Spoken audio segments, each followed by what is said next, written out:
Hepinize merhabalar, hoş geldiniz. Arda Güler Real Madrid'de oynadığı sürece efsane isimlerden gelen açıklamaları derledim arkadaşlar. Güzel bir nostalji videosu olacak. Yeni açıklamalar da var. Sizler de videoya başlamadan önce like attıktan sonra abone olursanız çok sevinirim. Mbappe Arda Güler hakkında Arda topu aldığında beklenmedik bir şey beklemeye başlıyorsun. Bu özel bir oyuncunun işaretidir diyor gol makinesi Mbappe. Marcelo da zamanında konuşmuştu. Real Madrid oyuncularının sakin ve mütevazi olması gerekiyor.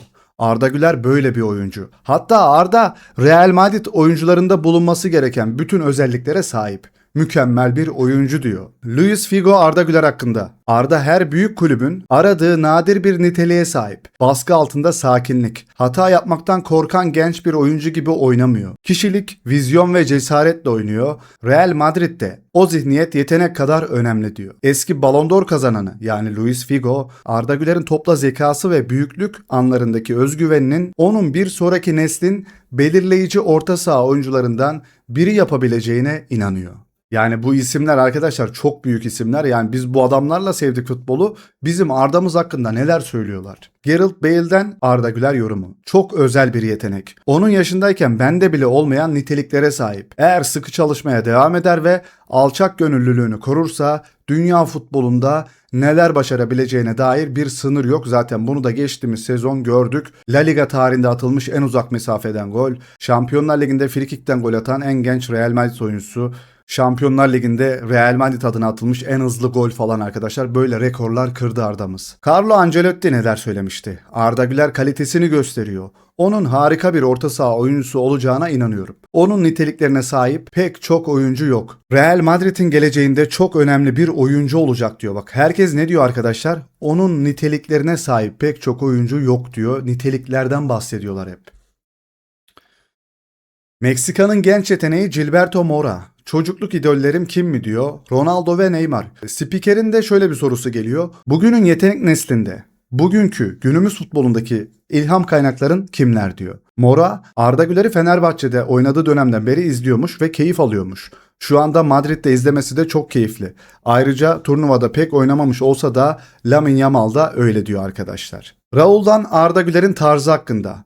Bernabeu onun gibi oyuncuları çok sever. Hayal gücü olan oyuncular. Bir şeyler denemekten korkmayan oyuncular. Zor anlarda bile topu isteyen oyuncular. Arda Güler'in tam olarak Real Madrid taraftarlarıyla bağ kuran türden bir futbol kişiliğine sahip olduğuna inanıyormuş Raul. Genç orta saha oyuncusunun tarzı hakkında konuşurken Raul, söylendiği üzere Arda'nın topla cesaretini ve yaratıcılığını övdü. Bernabeu'nun her zaman sorumluluk alan ve kalabalığı eğlendiren oyuncuları takdir ettiğini söyledi. Arda'nın en büyük güçlerinden biri özgüvenli olduğunu vurguladı. Özellikle yaşı ve Real Madrid'de olmanın gerektirdiği baskı göz önüne alındığında Madrid efsanesine göre kulüpteki taraftarlar korku yerine kişilikle oynayan futbolcuları hızla tanır. Yani orta sahadan vurduğu şut falan onun cesaretini gösteriyor ve bunu 2-3 kez denedi orada. Oyununda cesareti var diye devam etti Raul. Topa sahip olmaktan keyif aldığını görebiliyorsun. Pozisyon üretmek istiyor, fark yaratmak istiyor ve taraftarlar bunu hemen fark ediyor. Raul ayrıca Arda'nın teknik kalitesine ve futbol zekasına dikkat çekiyor. Atak durumlarını okuma şekli ve en güvenli seçeneği tercih etmek yerine ileri paslar araması konusunda övgüde bulundu. Madrid'de insanlar oyuna duygu katan oyuncuları hayranlıkla karşılar dedi. Arda'da o kalite var, özgürlükle ve özgüvenle oynuyor. Eski Real Madrid kaptanı bu özelliklerin Arda'nın önümüzdeki yıllarda Bernabeu kalabalığıyla güçlü bir bağ kurmasına yardımcı olabileceğine inanıyor. Özellikle fiziksel gelişimine devam eder ve en üst seviyede deneyim kazanırsa bunlar olabilir diyor. Raul Madrid'deki genç oyuncuların sabır ve tutarlılığa ihtiyaç duyduğunu kabul ederken Arda'nın kulüpte başarılı olmak için gerekli olan önemli bir bileşene zaten sahip olduğunu netleştirdi. Topa her dokunduğunda insanları heyecanlandırma yeteneği var dedi. Raul'dan uzun bir açıklamaydı. Real Madrid'in ikonlarından, hatta dünya futbolunun ikon isimlerinden David Beckham. Luis Figo ile Real Madrid'den ayrılmamızın üzerinden birçok yıl geçti. Şimdi Real Madrid'de duran toplarda bizi hayal kırıklığına uğratmayacak bir oyuncu var. Hatta o yani Arda benden bile daha yetenekli olabilir diyor. Ben 28 yaşındayken Real Madrid'e transfer oldum. O ise 18 yaşında geldi. Geleceği çok parlak. Eğer yıllarca kalırsa Real Madrid'in efsanelerinden birisi olabilir diyor. Real Madrid'in efsanelerinden birisi olacaktır inşallah. Valverde ne demiş zamanında? Arda Güler'in Real Madrid'de burada çok fazla potansiyeli ve bir geleceği var diyor. Bir gün bir idol olması için her şeye sahip diyor kaptan Valverde. Casillas Arda Güler hakkında. Arda Güler için sürekli olarak yüksek övgülerde bulunmuş Casillas, onu La Liga'nın genel küresel etkisini yükselten son derece yetenekli bir umut olarak tanımlamıştır. Real Madrid efsanesi genç Türk orta saha oyuncusu hakkında birkaç bakış açısını paylaştı. Küresel etki konusunda Arda Güler. İlk olarak Madrid'e geldiğinde Casillas bu transferi Bellingham ile birlikte karşılamış, her iki oyuncunun da çok iyi olduğunu belirterek İspanya'da böyle muazzam genç yeteneklere sahip olmanın ligin küresel erişimini büyük ölçüde arttırdığını vurgulamıştır. Kulüp efsaneleriyle karşılaştırmalar. Casillas özellikle Arda Güler'in Real Madrid ikonu Guti'ye benzer bir profile sahip olmadığını ele almış. Genç oyuncunun sahaya getirdiği inanılmaz sol ayak ve yaratıcı kaliteyi öne çıkarmıştı. Takımın geleceği konusunda Casillas, Arda Güler'in kalibresindeki oyuncuların kulübün orta sahası için heyecan verici ve önemli bir yeni nesli temsil ettiğini sürdürmüştür dedi. Toni Kroos'tan Real Madrid gelecekte Arda Güler'e çok ihtiyaç duyacak ve bu çok açık diyor. Önemli maçlarda ister kazanın ister kaybedin Real Madrid'in sahip olduğu en güvenilir seçeneklerden biri her zaman budur. Çok yaratıcı bir oyuncu ve dünya klasmanında bir bitiriciliği var. Arda Güler saf bir 10 numara. Onu kaleye yakın oynatmanız gerekiyor çünkü bitiriciliği çok iyi diyor ama Real Madrid'de her zaman farklı pozisyonlarda deneniyor ve bu sezonda büyük ihtimalle Mourinho ile beraber Arda Güler 10 numarada oynamayacak çünkü Bellingham Dünya Kupası'nda inanılmaz bir performans gösterdi. Forvet'in ya da kanat oyuncusunun yaptığı koşulara yakın olduğunda son pası çok iyi diyor arkadaşlar. Yani kanat oyuncuların, forvetlerin ondan çok beslenmesi gerekiyor çünkü onları çok iyi besliyor diyor Kroos. Evet, Neymar Aycan'la bir röportaj yapmıştı. Neymar'ın Arda Güler'e yönelik şaşırtıcı övgüsü. Dünyanın en iyi orta saha oyuncusu diyor Neymar Junior. Arda muhteşem bir oyuncu, bence dünyadaki en iyi orta saha oyuncusu. Neymar'ın tam açıklaması bu arkadaşlar ve gerçek ve resmi bir açıklama. Xabi Alonso, Arda Güler'in topa yakın olmasını istiyorum. O özel bir oyuncu ve her zaman takımının oynamasına yardımcı olur. Etkisi çok büyük diyor. Pep Guardiola, Şampiyonlar Ligi'nde kendisine etki eden Arda Güler'in özelliği hakkında. Bu yaşta bir Şampiyonlar Ligi maçında bu kadar özgüvenle oynamak karakteri hakkında çok şey söylüyor. Onun önünde çok parlak bir gelecek var diyor. Real Madrid'in Manchester City'ye karşı Şampiyonlar Ligi karşılaşmasının ardından Pep Guardiola Arda Güler'in performansına ve olgunluğuna övgü dolu sözler sarf etti. Biliyorsunuz Manchester City'yi elemişlerdi ve Arda'nın inanılmaz pasları vardı o maçta. O olağanüstü bir oyuncu dedi Guardiola. Beni en çok etkileyen şey oyunu nasıl anladığı. Sanki her zaman bir sonraki pasın nerede olduğunu biliyormuş gibi görünüyor. Guardiola ayrıca Güler'in baskı altında sakinliğini vurgulayarak genç orta saha oyuncusunun etkinin yoğunluğundan asla bunalmış görünmediğini belirtti. Bu seviyede yeteneğe sahip oyuncular nadir bulunur. Ama dikkat çeken şey karar verme yeteneği. Cesaretle oynuyor, topu istiyor ve sorumluluk alıyor. Guardiola, Arda Güler'in kalitesinin maç boyunca açıkça belli olduğunu, ancak kritik anlarda zekası ve sakinliğinin gerçekten göz doldurduğunu ekledi. Futbolun dahisi Pep Guardiola'nın Arda Güler sözleri. Arda Turan inanılmaz bir seviyeye ulaşmış harika bir oyuncu diyor. Eğer onun menajeri olsaydım onu orta sahanın merkezinde oynatırdım. En iyi hali merkezde, gole yakın bölgelerde. Real Madrid'deki gibi. Kanatta başlasa bile sağ taraflı bir 10 numara olarak hareket etmeli. Yani kanatta bile oynuyorsa orada 10 numara gibi oynamalı diyor. O inanılmaz bir yetenek ama hala geliştirebileceği alanlar var. Anahtar. Ona sahada rolünün ne olduğuna ikna etmek diyor. Arda Güler'den verim almak istiyorsanız ona senin şu rolün var diyeceksiniz diyor Arda Turan. Zlatan İbrahimovic, Arda Güler dünyanın en iyi orta saha oyuncularından birisi ve diğer orta saha oyuncularının aldığı kadar ilgi görmemesi beni sinirlendiriyor diyor. Onu Pedri ve Gavi'nin üstünde sıralardım. Onların üstüne koyardım diyor. İkisine göre daha yetenekli ve çok daha olgunluk ve sakinlikle oynuyor diyor. Paul Pogba Arda Güler hakkında. Bence Arda pozisyonunun en iyilerinden birisi. Kalitenin yanı sıra bu kadar genç yaşta inanılmaz bir mentaliteye sahip. Onu gelecekteki bir kaptan olarak görüyorum diyor. Vallahi o bile söylemiş. Arda Güler'in kaderinde futbolun en büyük yıldızlarından birisi olmak var diyor arkadaşlar. Fransız futbolcu Pogba. Bülent Korkmaz Arda Güler milli takımın kaptanıdır diyor. Kaptanı olmalı olmalıdır diyor. Bu yorumu ben de yapmıştım. Ancelotti, kadromuz Arda Güler'i çok seviyor. Onun orada olması bizi çok mutlu ediyor. Onun bir yeteneği var. Hak etmediği halde bile gol atıyor. Yani gole yakın değilken bile gol atıyor diyor. Bence bu topun Arda'ya aşık olmasından kaynaklanıyor diyor. Ümit Özat da Arda Güler milli takımın yeni kaptanı olmalı demişti zamanında.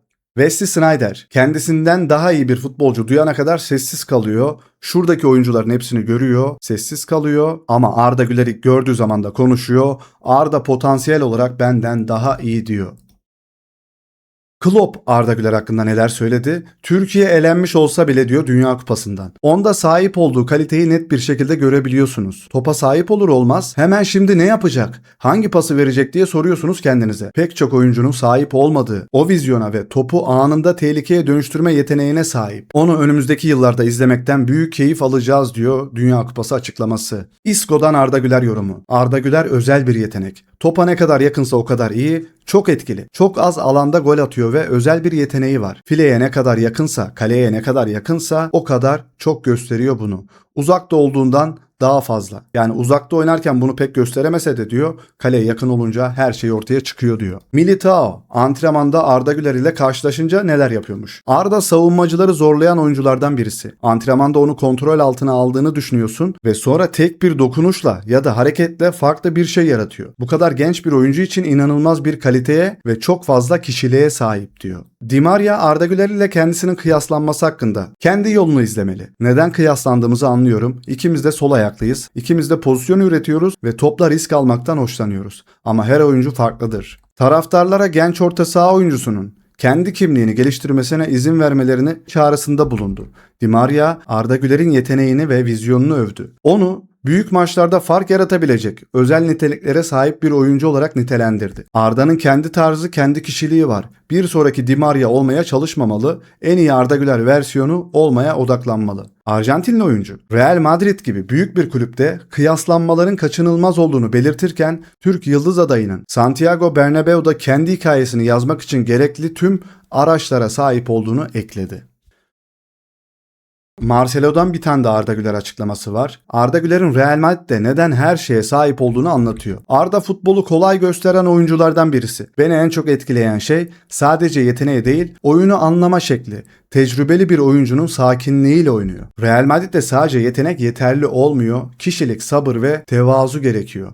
Arda'da hepsi var. Sessizce çalışıyor, dinliyor ve her gün gelişmeye devam ediyor. Onu izlerken her zaman doğru çözümü arayan bir oyuncu görüyorum. Kendi adına oynamıyor, takım için oynuyor. Bu her büyük Madrid oyuncusunun sahip olması gereken bir nitelik. Bernabéu genç oyuncular için zor bir yer olabilir. Ama Arda bunu yönetecek zihniyete sahip, baskı altında sakin oynuyor ve sorumluluktan asla kaçmıyor. Bu yolda devam ederse geleceği çok özel olabilir. Neslinin en önemli oyuncularından biri olacak kaliteye sahip diyor Marcelo. Roberto Carlos'tan Arda Güler yorumu. Onda çok özel bir şey görüyorum. Kişiliği, kalitesi var ve Real Madrid'de başarılı olmak için sakinliğe de sahip. Eğer böyle çalışmaya devam ederse gelecek onun.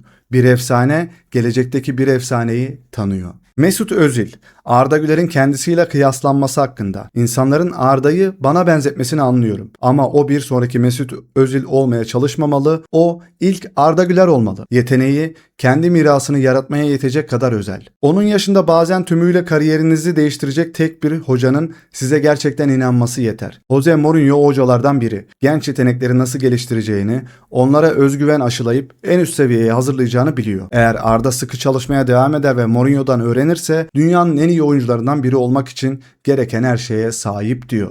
Tümer Metin Arda Güler'in sahada agresifliği hakkında yorum yapıyor. Zevkten geberiyormuş bu konuda. Arda Güler'i izlerken zevkten geberiyorum. Beni etkileyen sadece yeteneği değil, Arda'da başka bir kabadayılık var. Sanki buraları ben alacağım diyor. Buralar artık benden sorulur havası var. Bu yaşta bunu taşıması inanılmaz. Mahallenin kabadayısı gibi geziyor. Beni asıl zevkten geberten şey bu. Arda kim olduğunun farkında diyor Tümer Metin.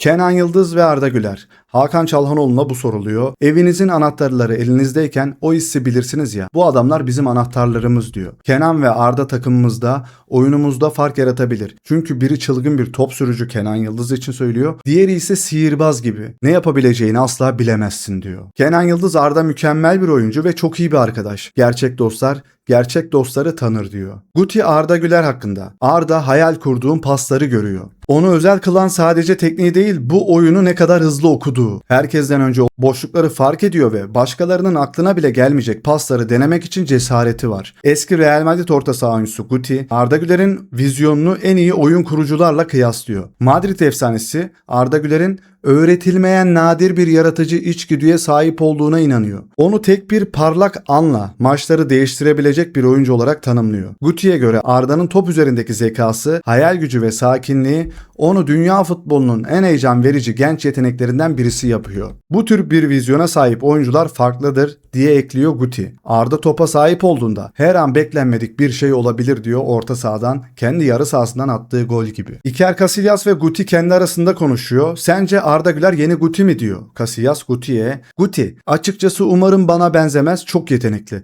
Attığı son paslar çok iyi. Futbolu gerçekten iyi oynuyor. İnsanlar Guti hakkında da böyle diyordu değil mi? İşler iyi giderken bu tür oyuncular sevilir ancak Bernabeu'da işler kötü gittiğinde en çok eleştirilen oyuncu tipi de budur diyor. Guti'nin istikrarsızlığı vardı. Arda Güler'e diyor ki dikkat et, istikrarsız olma diyor. Zidane Arda Güler'in isabetli pasları hakkında ve oyun hattını yoran paslar hakkında konuşuyor. Bu rakamlar beni şaşırtmıyor. Arda herkesten bir saniye önce futbolu görüyor. 38 isabetli pas tamamlamak ve 9 oyun hattını yoran pasla maçı domine etmek. En büyük sahnede zeka, kişilik ve özgüven gösteriyor. Birçok genç oyuncu gösterişli oyunu yapmak ister. Arda ise ne zaman hızlandıracağını ve ne zaman kontrol edeceğini biliyor. Bu özel bir nitelik. Bu oyuncu sürekli rakip hatlarına saldırdığında gol atmasa bile maçları değiştirir. Büyük oyun kurucular bunu yapar ve Arda dünya futbolunun en iyi genç oyun kurucularından biri haline geliyor diyor Zidane.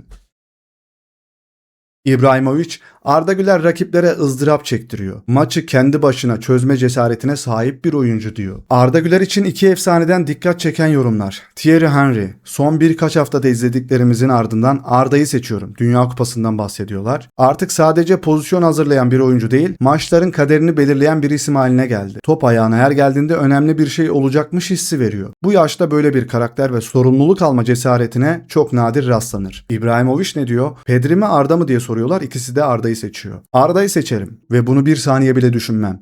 Pedri futbola estetik gösteriyor, Arda ise rakiplere acı çektiriyor. Biri oyunu kontrol ediyor, diğeri oyunun kaderini değiştiriyor. Bir final kazanmak istiyorsam maçı kendi başına çözme cesaretine sahip oyuncuyu seçerim. Topla birlikte kibirli oyuncuları severim ve Arda da bu fazlasıyla var diyor. İki efsane de tercihini Arda Güler'den yana kullanıyor. Bu yaşta sorumluluk, bu özgüven ve maçın kaderini etki etme gücü gerçekten büyük seviye diyorlar. Philipp Lahm, Bayern Münih'e karşı Arda Güler'in inanılmaz golü hakkında. Arda Güler her zaman özel bir şeye işaret ediyordu. Ama bu özelin de ötesinde. O gol basitçe gerçeküstüydü. Öğretemeyeceğin, tekrarlayamayacağın bir şey diyor. Ve açıkça söyleyeyim, Ronaldo, Messi gibi oyuncular, hatta Pele, onlar bile böyle bir gol atamaz diyor. Bu sadece bir bitiriş değildi, saf bir futbol deliliği anıydı. Arda sadece gol atmadı, ondan öncekilerin yapamadığı bir şeyi yarattı diyor arkadaşlar. Alman futbolcu Lahm. Paraguay Teknik Direktörü Gustavo Alfaro Dünya Kupası ile ilgili konuşuyor. Sizi en çok yoran, savunmanızı kırmaya çalışan oyuncu kimdi diyor grupta. Paraguay Teknik Direktörü bize karşı sağlam bir şekilde dışarı çıkıp savunma yapımızı kırmaya çalışan bir takım olduğunu düşünmüyorum. Bir istisna dışında